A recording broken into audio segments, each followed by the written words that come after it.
तो दोस्तों welcome back to your channel. आप सबका फिर से स्वागत है अपने यूट्यूब चैनल पे स्पोकन इंग्लिश। तो दोस्तों मैंने सुना है आप सबको भी सीखना है इंग्लिश बोलना और उसे समझना। तो दोस्तों मैं सच्ची बोल रहा हूँ, इंग्लिश बोलना और उसे समझना सबसे आसान भाषा है। मैं भी जब पढ़ रहा था, यानी मैं भी जब स्कूल में पढ़ रहा था, तब मैंने भी इंग्लिश, मुझे भी लगता था इंग्लिश बोलना और उसे समझना सबसे हार्ड भाषा है, ठीक है। पर जब मैं बोलना और उसे समझना सीख गया तब मुझे पता चला कि इंग्लिश बोलना और उसे समझना दुनिया की सबसे आसान भाषा है। पर उसे सीखने के लिए आपको सिर्फ एक ही चीज़ करनी पड़ेगी और वो है मेहनत। जी हाँ दोस्तों, मेहनत के अलावा कुछ नहीं। मेरी फीस सिर्फ आपको स्पोकन इंग्लिश सीखने के लिए आपकी सिर्फ एक ही फीस है और वो है मेहनत। जी हाँ दोस्तों, प्रैक्टिस के अलावा और कुछ नहीं। तो दोस्तों मेरा नाम है यज्ञ काकड़ोतर और मैं आपको सिखाने वाला हूँ इंग्लिश बोलना और उसे समझना। तो दोस्तों सबसे पहले आप अपने दिमाग में ये एक सेंटेंस, ठीक है, बिठा लो कि आई कैन डू इट, ठीक है, आई कैन डू इट, जिसका मतलब होता है मैं कर सकता हूँ। अगर आप ये अपने दिमाग में नहीं बिठा पाए तो ये वीडियो देखने का कोई मतलब नहीं है, ठीक है दोस्तों। तो दोस्तों आज का टॉपिक है, ठीक है, आज हम क्या पढ़ने वाले हैं? तो आज हम पढ़ने वाले 10 वर्ड्स, ठीक है, जो आप अपने डेली लाइफ में यूज़ करते हैं, उसे हिंदी में बोलते हैं। पर अगर आपको इंग्लिश बोलना और उसे समझना सीखना है तो आपको वही वर्ड्स इंग्लिश बोलने पड़ेंगे जो मैं आपको सिखाने वाला हूँ। तो दोस्तों हमारा पॉइंट 2 पे आता है टॉप 10 लॉन्ग वर्ड्स, ठीक है। अभी आप लॉन्ग वर्ड्स भी पढ़ने वाले हो, ठीक है। अब तक के वीडियोस में आपने सिर्फ पढ़ा है वर्ड्स, ठीक है, जैसे कि माइंड, सेंटेंस, वैसे, लेकिन अब आप लॉन्ग वर्ड पढ़ने वाले हो, ठीक है। जैसे कि मेरा नाम यज्ञ है, आप पढ़ रहे हो स्पोकन इंग्लिश, ठीक है, ऐसे। और आप ऐसे 10 सेंटेंस, यानी सेंटेंस भी जानने वाले हो जो आपको इंग्लिश बोलने में हेल्प करेंगे। दोस्तों ये चैनल पे भी आपको 100% फ्री लर्निंग मिलने वाला है, ठीक है। तो दोस्तों मैं आपको ये चैनल पे इंग्लिश बोलना और उसे समझना तो ज़रूर सिखा दूंगा। तो दोस्तों अगर आपको वीडियो अच्छा लगे तो चैनल को सब्सक्राइब करना ना भूले। तो चलिए टाइम बिगाड़े हुए शुरू करते हैं हमारा आज का टॉपिक यानी वीडियो। दोस्तों पहले हम पढ़ने वाले टॉपिक आता, क्योंकि हमारे लाइफ में जो भी वर्ड्स है वो सब इम्पोर्टेंट ही है, ठीक है। हमारा एक एक टाइम यानी एक एक मिनट हमारे लिए इम्पोर्टेंट है अगर आपको यूज़ करना है तो, ठीक है। तो चलिए शुरू करते हैं नंबर 1 से। हमारे नंबर 1 यानी अप, ठीक है। नंबर 1 पे आता है अप और टॉप।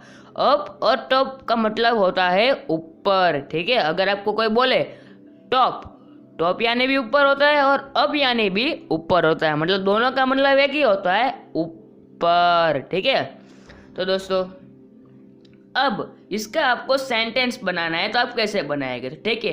तो मैं आपको एक सेंटेंस बताता हूँ, look at up, okay, look at up, जिसका मतलब होता है ऊपर देखो। लुक एट अप, LOOKATUP, जिसका मतलब होता है लुक एट अप। अगर आपको बोलना है कि ऊपर देखो तो आप क्या बोलोगे? लुक एट अप, ठीक है, आपके ऊपर देखो।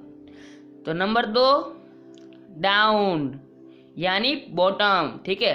अब देखो अगर आपको कोई बोले डाउन, ठीक है, तो उसका मतलब क्या होता है हिंदी में? नीचे।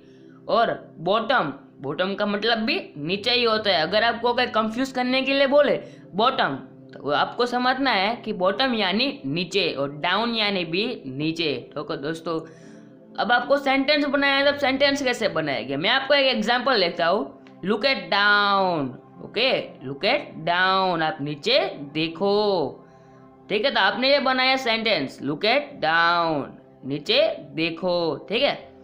चलिए बढ़ते आगे। हमारे आगे आता है नियर यानी पास आना, नियर यानी पास, ठीक है। अगर आपको किसी को बोलना है कम नियर मी, ओके, मेरे पास आओ, कम नियर मी, मेरे पास आ जाओ, ठीक है। तो आप ऐसे बोलोगे।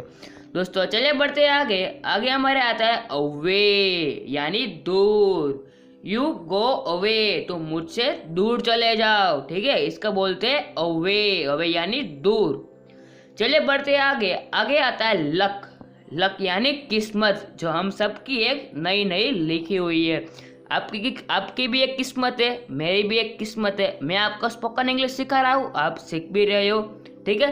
तो इसको बोलते हैं लक। किस्मत, ठीक है। जैसे कि मैं अभी आपको पढ़ा रहा हूँ स्पोकन इंग्लिश, आपकी किस्मत है इसलिए आप उसे पढ़ पा रहे हो, ठीक है। ऐसे इसको बोलते हैं लक यानी किस्मत। चलिए बढ़ते हैं आगे। आगे आता है पाथ यानी वे, दोनों का मतलब एक ही होता है, वो है रास्ता यानी सड़क।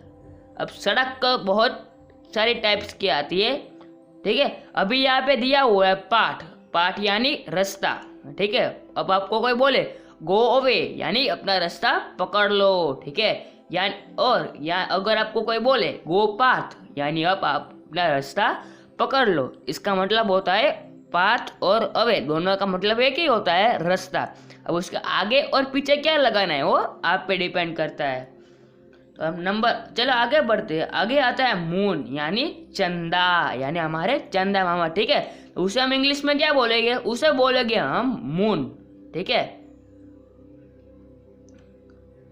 तो अगले नंबर पे आता है सन यानी सूरज दादा, ठीक है। अगर आप बोलते हैं सूरज यानी सूरज दादा, ठीक है। तो सन, सूरज को क्या बोलते हैं सन, ठीक है। अब यहाँ पे दो जात के सन आते हैं, टू टाइप्स के सन आते हैं, SON और SUN, ठीक है। इसमें बहुत बड़ा कंफ्यूजन है, सिर्फ एक वर्ड के लिए पूरा मीनिंग चेंज होता है, ठीक है, हो जाता है। तो देखिए SUN सन यानी सूरज, ठीक है, जो अभी गरम गरम होता है और वो आकाश में होता है, उसे हम बोलते हैं सन। और सुन SON सन, उसका मतलब होता है बच्चा, ठीक है, यानी लड़का, जो अभी छोटा बच्चा है उसे हम क्या बोलते हैं सोन, ठीक है, यानी चाइल्ड, उसे सोन को बोलते हैं चाइल्ड, SON सोन यानी चाइल्ड, वो अभी बच्चा है। और सन का मतलब होता है सूरज। अब आगे बढ़ते हैं, आगे हमारा आता है स्टार यानी क्या होता है, स्टार यानी होता है नक्षत्र, ठीक है। अगर आपको कोई बोले स्टार तो उसे क्या समझोगे, नक्षत्र, जो अभी हमें रात को स्काई में देखने को मिलते हैं उसे बोलते हैं स्टार। अब आपको किसी को बोलना है चुप हो जा, अगर कुछ नहीं बोलना है तो आप उसे क्या बोलोगे, आप बोलोगे साइलेंट। चुप का मतलब होता है साइलेंट। अगर आपको इंग्लिश में बोलना है चुप हो जाओ तो आप क्या बोलोगे, चुप की जगह बोलोगे साइलेंट, ओके। आप चुप हो जाओ, silent, okay, keep it silent, silent रखो। चलिए बढ़ते आगे। आगे आता है लिव इट, ठीक है, छोड़ दो उसे, कुछ काम का नहीं है, जाने दो कचरे में, ठीक है। आप बोलते हो ना ऐसे, जाने दो, कुछ काम का नहीं है लड़का, जाने दो, इसको हम बोलते हैं लिव इट, छोड़ दो उसे, कुछ काम का नहीं है, ठीक है, उसे बोलते हैं हम लिव इट। दोस्तों चलिए आगे बढ़ते हैं। अब हमारे 10 वर्ड्स कंप्लीट हो गए, ठीक है, 10 शॉर्ट वर्ड्स कंप्लीट हो गए। अब वैसे ही ये वर्ड्स है पर ये अभी थोड़े लॉन्ग हो रहे हैं, ठीक है, ये फुल सेंटेंस नहीं हो रहे हैं अभी, सेंटेंस, लॉन्ग वर्ड्स, फिर वर्ड्स, ठीक है। पहले वर्ड्स पढ़े, बाद में लॉन्ग वर्ड्स, बाद में सेंटेंस, ये अभी लॉन्ग वर्ड्स चल रहा है, अभी सेंटेंस पूरी तरह नहीं बना है। चलिए शुरू करते हैं। पहला नंबर पे आता है सेंड हिम इन, ठीक है, उसे अंदर भेजो। अगर आपको कोई बोले सेंड हिम यानी अंदर भेजो। अब सेंड हिम इन यानी उसे अंदर भेजो। अब आपको कोई बोले सेंड हिम, यहाँ पे बताया नहीं गया है किसको अंदर भेजना है, तो आप किसी को भी भेज दोगे, कौन से भी गधे को, ठीक है। लेकिन यहाँ पे बोला गया है सेंड हिम इन, ठीक है, अब उसे अंदर भेजो, ठीक है। सेंड का मतलब होता है अंदर। तो चलिए आगे बढ़ते हैं। आगे वंस अगेन, एक और बार, ठीक है। अगर आपको कोई चीज़ अच्छी लगती है, जैसे अभी बंदर डांस कर रहा है, ठीक है, अगर आपको ये डांस अच्छा लगे तो आप उसे क्या बोलोगे, एक बार और बोलते हैं कि नहीं बोलते, तो उसे इंग्लिश में क्या बोलते हैं, उसे बोलते हैं वंस अगेन। अगर आपको बोलना है कि बंदर फिर से डांस करो तो आप क्या बोलोगे, the monkey dance once time again, once again, okay, the monkey dance once again, monkey एक और बार डांस कर लो, ठीक है। तो नंबर 3 पे आता है व्हाट्स न्यू, उसमें क्या नया है। जैसे कि आपके कोई दोस्त है जो अभी आपको न्यूज़ दे रहा है, ठीक है, अभी आपको पता चला है कि मेरा दोस्त एक स्पोकन इंग्लिश सिखाता है यूट्यूब चैनल पे, ठीक है, तो आप उसे क्या बोलोगे, उसमें क्या नया है, वो तो मैं पहले से ही सीखता हूँ उसके पास से, ठीक है, बहुत अच्छा पढ़ाता है, ठीक है। इसे आप बोलते हो व्हाट्स न्यू, उसमें क्या नया है, ठीक है। अब उसको नया लगा क्योंकि उसने अभी नया नया देखा है, इसलिए वो अभी आपको बता रहा है, ठीक है, व्हाट्स न्यू। इसका मतलब होता है कि उसमें क्या नया है। वो आपने कर लिया है इसलिए आप बोल रहे हो उसमें क्या नया है, लेकिन उसने अभी तक नहीं किया इसलिए उसको शट झटका लग रहा है कि ये क्या बात है। ठीक है दोस्तों, दोनों में बहुत डिफरेंस है। चलिए आगे बढ़ते हैं। वहां पे डोंट शाउट यानी चिल्लाओ मत। जैसे कि अभी आगे बच्चा गा रहा है, ठीक है, अगर मैं इसको बोलूं चुप चुप हो जाओ पूरी तरह से, तो उसे आप इंग्लिश में क्या बोलोगे? ठीक है, चिल्लाओ मत। अगर ये अभी चिल्ला रहा है, अगर आपको बोलना है चिल्लाओ मत, तो उसे इंग्लिश में क्या बोलोगे? Don't shout. शाउट का मतलब होता है चिल्लाना, ठीक है, तो उसे क्या बोलोगे? चिल्लाओ मत, तो डोंट शाउट। ठीक है, चलिए बढ़ते हैं आगे। पहले हम डोंट शाउट का एक सेंटेंस बना देते हैं। ठीक है, अगर आपको उसे सेंटेंस पे बोलना है तो आप क्या बोलोगे? देखिए, चिल्लाओ मत, मेरा सिर दर्द कर रहा है। ठीक है, अगर आपको ये बोलना है तो आप क्या बोलोगे? Don't shout, my mind is angry, मेरा दिमाग दुख रहा है, इसलिए चिल्लाओ मत। ठीक है दोस्तों, चलिए बढ़ते हैं आगे। मैं यही खड़ा हूँ। ठीक है, अगर आप किसी के लड़ने जाते हो तो बोलते हैं तू यहीं पे खड़ा है, मैं अभी मेरे दोस्त को बुला के आता हूँ, तो आप क्या बोलते हो? हाँ अच्छा, मैं यहीं पे खड़ा हूँ अभी, बोलते हैं कि नहीं बोलते हो? तो इसका इंग्लिश में क्या बोलोगे? तो आप उसे इंग्लिश में बोलोगे I am standing here. Okay, आपको डर के नहीं बोलना है, पूरे जोश के साथ बोलना है आई एम स्टैंडिंग हियर। चाह जिसको बुलाना है उसको बुला के आ। ठीक है, तो आपको क्या बोलना है? जोश के साथ आई एम स्टैंडिंग हियर, मैं यहीं पे खड़ा हूँ। ठीक है, बोलते हैं कि नहीं बोलते? चलिए आगे बढ़ते हैं। मुझे कुत्ते अच्छे लगते हैं। अभी यहाँ पे कौन से कुत्ते की बात की गई हो तो पता नहीं है, लेकिन यहाँ पे डॉग्स लिखा हुआ है। ठीक है, तो आप क्या बोलोगे? आई लाइक डॉग्स, मुझे कुत्ते अच्छे लगते हैं, इसलिए आप बोलते हो आई लाइक डॉग्स, मुझे कुत्ते बहुत पसंद है। ठीक है, तभी आगे आता है क्या तुम बीमार हो? ठीक है, अभी यहाँ पे कोरोना चल रहा है, तो इसलिए आप क्या बोलते हैं? क्या तुम्हें कोरोना हो गया है? ठीक है, तो आप उसे क्या बोलते हो? आप कोई बीमार हो, क्या तुम बीमार हो, तो आप उसे बोलोगे आर यू सिक, क्या तुम बीमार हो? ठीक है, आप ऐसे बोलते हैं। अब चलिए आगे बढ़ते हैं। हमारे साथ आओ। ठीक है, अगर आपको क्या बोलता है चलो मेरे साथ खेलने आओ, मेरे साथ आओ, तो आप उसे क्या बोलोगे? अगर आपको किसी दोस्त को बोलना है कि चल मेरे साथ चल, तो आप उसे क्या बोलोगे? कम विथ मी, यानी और कम विथ अस। अगर आप एक या एक से ज्यादा हो तो आप उसे क्या बोलोगे? कम विथ अस, तुम मेरे साथ आ जाओ। और अगर तुम अकेले हो तो आप क्या बोलोगे? कम विथ मी, तुम मेरे साथ आ जाओ। ठीक है, अस होगा तो उसका मतलब होगा वहां पे एक से ज्यादा लोग है, और मी का मतलब है वो अकेला ही वहीं पे खड़ा है। दोस्तों 9वें नंबर पे आता है मेरे पास एक कार है। ठीक है, आपके पास एक कार है वो तो मुझे पता है, पर आपको किसी को बताना है तो आप कैसे बताओगे? हिंदी में तो नहीं बताओगे मेरे पास एक कार है। ठीक है, आपको इंग्लिश बोलना है तो आप क्या बोलोगे? आप बोलोगे आई हैव अ कार। ठीक है, आई हैव अ कार। अगर आपके पास 2 कार है तो आप क्या बोलोगे? I have a 2 cars. पर अभी आपके पास सिर्फ एक ही कार है, तो आप यहाँ पे 1 नहीं बोलेगे कि आई हैव अ 1 कार। ठीक है, आप बोलेगे आई हैव अ कार, मेरे पास गाड़ी है। चलिए आगे बढ़ते हैं। वह बहुत ज़्यादा बड़ा है, वह ज़रूरत से भी ज़्यादा बड़ा है, तो आप उसे क्या बोलोगे? आप बोलोगे इट इज़ टू लॉन्ग। ठीक है, वह बहुत ज़्यादा बड़ा है, तो आप उसे क्या बोलोगे? इट इज़ टू लॉन्ग, वह बहुत बड़ा है। अब आपने अभी जो देखा वो था लॉन्ग वर्ड्स, अभी जो आ रहा है उसे बोलते हैं सेंटेंस। सेंटेंस यानी जो पूरी बात बता रहा है। ठीक है, अभी हमने लॉन्ग वर्ड्स में क्या पढ़ा कि व्हाट्स न्यू। ठीक है, अभी आधी बात पूरी बताई है, अभी पूरी बात नहीं बताई। पूरी बात बताए तो उसे क्या बोलते हैं? उसे सेंटेंस बोलते हैं। अगर कोई वर्ड्स जैसे कि मी, यू आर स्टडिंग, ठीक है, यू आर स्टडिंग नहीं आएगा, मैं, यू, ठीक है, उसे बोलते हैं वर्ड्स। अब व्हाट्सएप, ठीक है, अगर आप किसी को बोलते हो ना कैसे हो, तो उसे इंग्लिश में क्या बोलता है? व्हाट्सएप। ठीक है, तो ये हुआ लॉन्ग वर्ड। अब पूरा सेंटेंस नहीं बताया आपने कि मैं बहुत अच्छा हूँ, आप ये नहीं बताया, आपने सिर्फ ऐसे इतना ही बताया मैं अच्छा हूँ। ठीक है, अब ये सेंटेंस तो नहीं हुआ। अब आपको सेंटेंस बनाया तो क्या बोलोगे? मैं बहुत अच्छा हूँ। ठीक है, इसे बोलते हैं सेंटेंस। तो अभी हम पढ़ने वाले सेंटेंस के बारे में। दोस्तों आप कितना चार्ज करते हो? ठीक है, आप कितना चार्ज करते हो? जैसे कि अभी आपने कुछ कार्ड से पेमेंट किया है तो वहाँ पे चार्ज लगता है, ठीक है। तो आप क्या बोलते हो, कितना चार्ज लेते हैं ये लोग, तो आप क्या बोलोगे, how much do you charge, आप कितना चार्ज करते हो। अब आगे बढ़ते हैं, कितना टाइम लोगे, किसी को बोलते हैं ना आप कितना टाइम लेते हो कुछ करते हैं ना जल्दी, आप कितना टाइम लेते हो, तो उसे इंग्लिश में आप क्या बोलोगे, आप उसे इंग्लिश में बोलोगे how much time will you take, ठीक है, how much time will it take, आप कितना टाइम लोगे।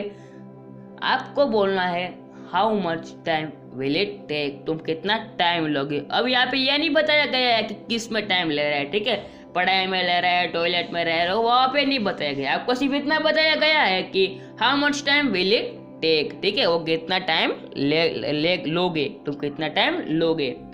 चलिए आगे बढ़ते, आगे बिल कितना हुआ। आप कहीं जा रहे हो, ठीक है, अभी आप खाने खाने के लिए गए हो कहीं बार होटल में, तो आप वहाँ पे उसे बताओगे, ठीक है, वेटर को, पहले आप दम खाना खा लोगे, बाद में वेटर को बताओगे कितना बिल हुआ, ठीक है। तो आप उसे इंग्लिश में क्या बोलोगे, अगर आप कोई इंग्लिश होटल में गए हो तो वहाँ पे तो हिंदी आपकी कोई सुनेगा नहीं, तो आपको इंग्लिश में ही बोलना पड़े, तो आप उसे क्या बोलोगे, आप बोलोगे हाउ मच, ठीक है, how much is the bill, bill कितना हुआ, ठीक है। अब कितना हुआ वो तो आप पे डिपेंड करता है, आपने कितना खाया है उस पे ऊपर, पर यहाँ पे आप उससे वो इतना ही बोलोगे how much is the bill, bill कितना हुआ, ठीक है। अब चौथे नंबर पे चलते हैं, वहां पे दिया हुआ है खाना जल्दी भेज दीजिए, ठीक है, मुझे बहुत भूख लगी है, खाना जल्दी भेज दीजिए। तो आप उसे क्या बोलोगे, आप बोलोगे प्लीज सेंड द ऑर्डर,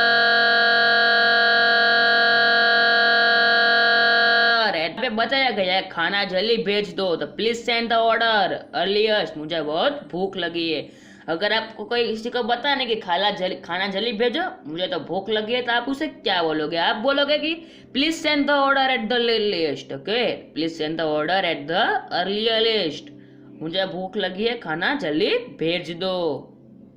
अब आगे आता है खाना बहुत अच्छा था। अब पहले तो होटल में गए, खाना खा लिया, बिल भी मांग लिया, अब आपका भूख लगी है तो आप फिर से बता रहे हो, ठीक है, जल्दी ऑर्डर भेज दो। अब आपने खाना खा लिया तब आप बोल रहे हो, ठीक है, खाना तो बहुत अच्छा था, तब उसे क्या बोलोगे, आप बोलोगे the food was very nice, ठीक है, खाना बहुत अच्छा था, इसे आप बोलते हो the food was very nice, खाना बहुत अच्छा था।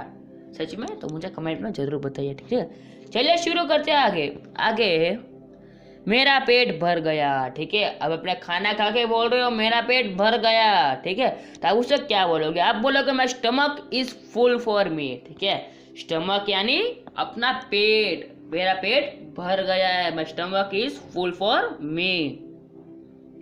दोस्तों आगे बढ़ते, सबके लिए, ठीक है, सबके लिए धन्यवाद, थैंक्स फॉर एवरीथिंग। अब सबके लिए है इसलिए एवरीथिंग, ठीक है, सब यानी सब लोग आ जाता है इसमें, इसलिए आप बोलते हैं एवरीथिंग। अब आप बोलेंगे थैंक्स, सबके लिए धन्यवाद, उसको आप इंग्लिश में क्या बोलेंगे, आप बोलेंगे थैंक्स फॉर एवरीथिंग, ठीक है, सब कुछ सबके लिए धन्यवाद। अब यहाँ पे 8वें नंबर पे दिया हुआ है आपको मकान, आपका मकान किधर है, ठीक है, आपका मकान किधर है, इसका मतलब आप किसी का पूछ रहे हो, ठीक है, आपका मकान किधर है, तो आप उससे क्या पूछोगे, आप पूछोगे वेयर इज योर हाउस, आपका मकान किधर है, आप उससे पूछोगे वेयर इज योर हाउस। दोस्तों 9वें नंबर पे आता है आपका परिवार, ठीक है, आपका परिवार के लोग कहाँ रहते हैं। अब आपकी फैमिली तो होगी, अब आप किसको, आप कोई आपको पूछ रहा है कि आपकी फैमिली के लोग कहाँ रहते, तो आप उसे क्या बताओगे, आप इंग्लिश में क्या बोलोगे, आप उसे इंग्लिश में बोलोगे where do your family members live, ठीक है, आपके परिवार के सदस्य कहाँ पे रहते हैं। अब आपको कोई पूछ रहा है तो आप उसे इंग्लिश में क्या बोलोगे, आप बोलोगे where do you live the family members, where do your family members live, ठीक है, आप बोलोगे मेरे परिवार के लोग कहाँ रहते हैं, सॉरी आपके परिवार के लोग कहाँ रहते हैं, ठीक है। अब हम रोज नहाते क्यों है, ठीक है, और तो आपके ऊपर डिपेंड करता है आप क्यों नहाते हैं, ठीक है, वो तो मुझे बताने की जरूरत नहीं है। लेकिन यहाँ पे कोई पूछ रहा है, ठीक है, आप हम लोग रोज क्यों नहाते हैं, तब उसे इंग्लिश में क्या बोलोगे? आप उसे इंग्लिश में बोलोगे why should we take bath daily, हम रोज नहाते क्यों। अब यहाँ पे बात का मतलब क्या होता है? बात का मतलब होता है नहाना, ठीक है, इसका मतलब होता है नहाना। दोस्तों मैं आपको आज एक कोट यानी सुविचार मैं आपको इंग्लिश को हिंदी करके बताऊंगा। यह बहुत अच्छा सूत्र है जो अल्बर्ट आइंस्टाइन ने बोला हुआ है, ठीक है। चलिए शुरू करते हैं। पहले मैं इंग्लिश बोलूंगा, बाद में आपको हिंदी सुना होगा, ठीक है। If you want to live a happy life, ठीक है, if you want to live a happy life till it's to goal not to people or thing, ठीक है, अल्बर्ट आइंस्टाइन। इसका मतलब ये है यदि आपको एक खुशहाल, ठीक है, यदि आपको एक खुशहाल जीवन जीना चाहते हैं तो ऐसे लोगों से यानी ऐसे लोगों से चीज़ें के लिए एक लक्ष्य को बांधे, ठीक है। अगर आपको जीवन में सक्सेस होना है तो आप एक लक्ष्य लीजिए, ठीक है, आपको एक गोल लेना पड़ेगा, तभी आप जीवन में खुश हो गए, ऐसा अल्बर्ट आइंस्टाइन ने कहा हुआ है, ठीक है। दोस्तों इस स्पोकन इंग्लिश की तरफ से थैंक्स फॉर वॉचिंग, और अगर आपको वीडियो अच्छा लगा तो चैनल को सब्सक्राइब कर देना, और मैं जल्दी इसका पार्ट 5 के साथ आपके सामने आऊँगा। दोस्तों जैसे कि मैं आपको हर वीडियो में बताता हूँ कि इंग्लिश सीखना और उसे समझना सबसे आसान भाषा है, पर वो सब समझने के लिए आपको सिर्फ एक चीज़ करनी पड़ेगी और वो है मेहनत। जी हाँ दोस्तों, आप मेहनत चालू रखें, हम जल्दी अपने अगले वीडियो के साथ मिलने वाले हैं। तब तक के लिए बी सेफ, बी